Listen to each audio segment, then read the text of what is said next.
प्रकाश का भी जरा हम रुख कर लेते हैं।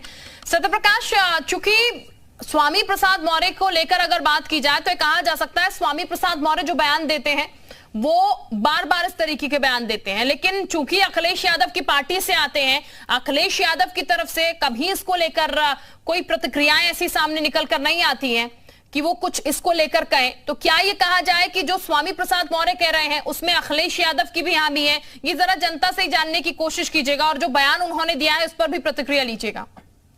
जी हाँ, बिल्कुल। जिस प्रकार से जो स्वामी प्रसाद मौर्य के लगातार बयान आते रहे, हम अयोध्या के साधु संत हमारे साथ हैं, उनसे बात करेंगे। महाराज, जिस प्रकार से स्वामी प्रसाद मौर्य जी का बयान आता रहा है, लेकिन अखिलेश यादव जी भी कहीं ना कहीं उस पर कोई टिप्पणी नहीं करते, क्या मानते हैं आप लोग? देखिए, पूर्ण रूपेण ये आपको समझने की बात है कि जिस तरह से स्वामी प्रसाद मौर्य का बयान कल का था और जो देखने को मिल रहा है, तो इसमें पूर्ण रूपेण संलिप्तता है, समाजवादी पार्टी की पूर्ण रूपेण संलिप्तता है और अखिलेश यादव जी का पूर्ण समर्थन है। तभी यह इस तरह के बयान, कभी रामायण को जलाना, कभी रामचरितमानस की चौपाइयों पर टिप्पणी करना, तो हिंदू धर्म को, सनातन संस्कृति को सदा सदा कठोरा चूंकि कटघरे में खड़े करने का काम है सपा की पूर्ण राजनीति रही है और इसी के पीछे राजनीतिक समीकरण बनाने का काम कर रही है। लेकिन ये सत्य प्रकाश, आपके पास लौटती हूँ मैं। इस वक्त हमारे साथ आचार्य प्रमोद कृष्णम जुड़ चुके हैं, कांग्रेस नेता। बहुत स्वागत आचार्य प्रमोद कृष्णम जी आपका जी उत्तर प्रदेश उत्तराखंड पर। आचार्य जी, ये जिस तरीके का बयान सामने निकल के आया है स्वामी प्रसाद मौर्य की तरफ से, हिंदू धर्म को क्या टारगेट करने की बार बार कोशिश की जाती है या इन पर कोई और टॉपिक नहीं है, या फिर चर्चा में रहने के लिए सिर्फ यही एक विषय रह गया है? देखिए शिल्पा जी, स्वामी प्रसाद मौर्य एक बहुत सीनियर लीडर हैं, मिनिस्टर रह चुके हैं। पहले वो मायावती जी की पार्टी में थे, फिर वो बीजेपी में थे, फिर अब वो समाजवादी पार्टी के राष्ट्रीय महासचिव हैं। वो कोई छोटे नेता नहीं है, वो कोई अनजाने में कह रहे हैं ऐसा हम नहीं मान सकते हैं। लेकिन हिंदुओं की भावनाओं को ठेस पहुंचाने का, हिंदुओं की भावनाओं को आहत करने का बयान वो एक नहीं दिया उन्होंने, रामचरितमानस के खिलाफ दिया।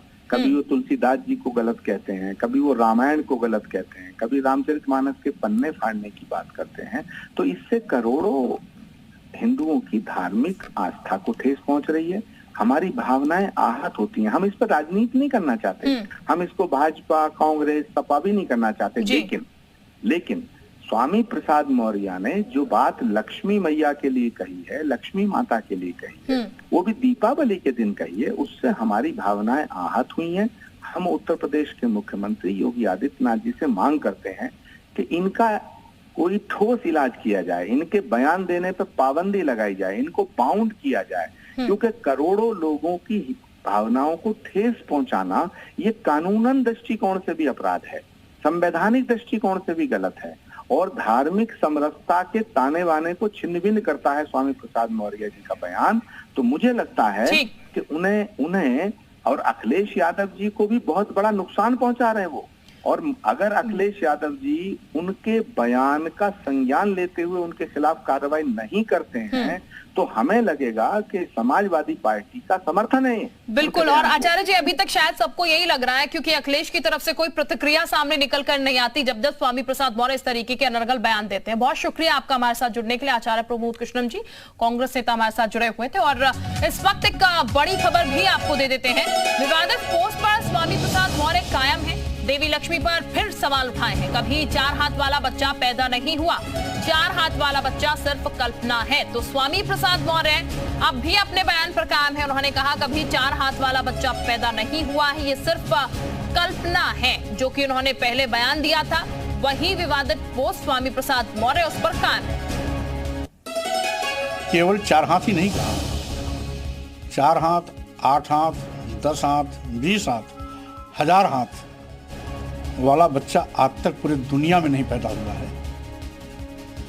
और यदि कहीं पैदा हुआ हो तो उनको मैं चुनौती देता हूं, वो उसे हमें बताएं, हम उसे स्वीकार करेंगे। कल्पना के आधार पर हम किसी को 1000 हाथ वाला बना दें, किसी को 20 हाथ वाला बना दें, किसी को 10 हाथ वाला बना दें, तो देखिए, अपने बयान पर अभी भी स्वामी प्रसाद मौर्य काम है और हमारे तमाम सहयोगी इस वक्त हमारे साथ लगातार बने हुए हैं। लखनऊ से अतीक हमारे साथ बने हुए हैं। अतीक का एक बार फिर स्वामी प्रसाद मौर्य की अगर बात की जाए तो स्वामी प्रसाद मौर्य अभी भी अपने बयान पर काम है। अभी भी उन्हें लगता है कि उन्होंने जो बयान दिया है वो सही दिया है और ये सिलसिला अभी नहीं पहले से चला आ रहा है। ये कह सकते हैं कि अखिलेश यादव की भी शय है, क्योंकि जब जब इस तरीके के बयान वो दे रहे हैं, अखिलेश यादव की तरफ से कोई ना तो टिप्पणी आई सामने, ना ही उन्हें रोकने की कोशिश की गई है। आम जनता से जरा इसके ऊपर राय लीजिएगा। बिल्कुल शुभा, लगातार ये बात कही जा रही है। राजभर से बात की, उन्होंने कहा था कि अखिलेश यादव के शय पे ही लगातार ऐसे बयान वो देते हैं, क्योंकि वो जिस पद पे बने हुए हैं उनके ऊपर कार्रवाई भी नहीं होती है और लगातार ऐसे बयान वो देते चले जा रहे हैं पार्टी की तरफ से। आप बताइए, ऐसे बयान लगातार, अभी भी उन्होंने फिर एक बयान दे दिया है कि उन्होंने 4 हाथ को कहा है, 8 हाथ को कहा है, 10 हाथ को कहा है। लगातार बयान पे कायम है, अखिलेश यादव पार्टी से हटा भी नहीं रहे हैं और ऐसे बयान का मतलब क्या निकल के आता है? माननीय राष्ट्रीय अध्यक्ष सपा से अखिलेश यादव, माननीय भूतपूर्व मुख्यमंत्री से मेरा अनुरोध है कि इनको पार्टी से निकालते क्यों नहीं है। आप व्यक्तिगत तो कहते हैं कि व्यक्तिगत है, उनका वो महासचिव पद से भी सुशोभित किए पड़े हैं आप, उनको पार्टी से हटाते क्यों नहीं है?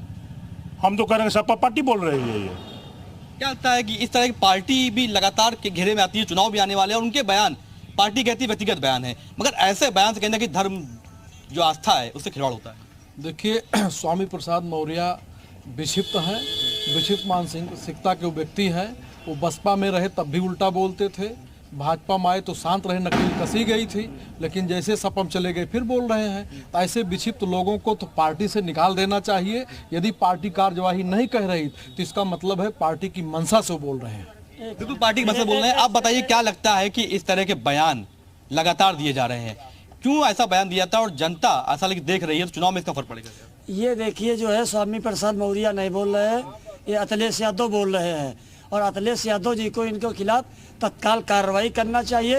हिंदू हो या मुसलमान हो, किसी के धर्म पे अगर उंगली उठाता है तो उसके खिलाफ बिल्कुल कार्रवाई होना चाहिए।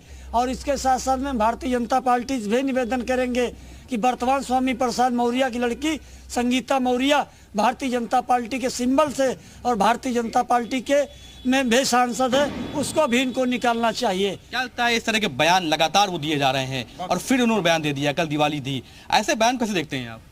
ये बयान निंदनीय है। ये पार्टी, समाजवादी पार्टी को कार्रवाई करनी चाहिए माननीय अखिलेश यादव जी को। बिल्कुल, इस तरीके के बयान जो सामने निकल कर आ रहे हैं उससे जनता में भी आक्रोश है। जनता भी ये सवाल खड़े कर रही है कि अखिलेश यादव जो है इसको लेकर क्यों रोक नहीं लगाते हैं और सिर्फ सीएम योगी से मांग की जा रही है।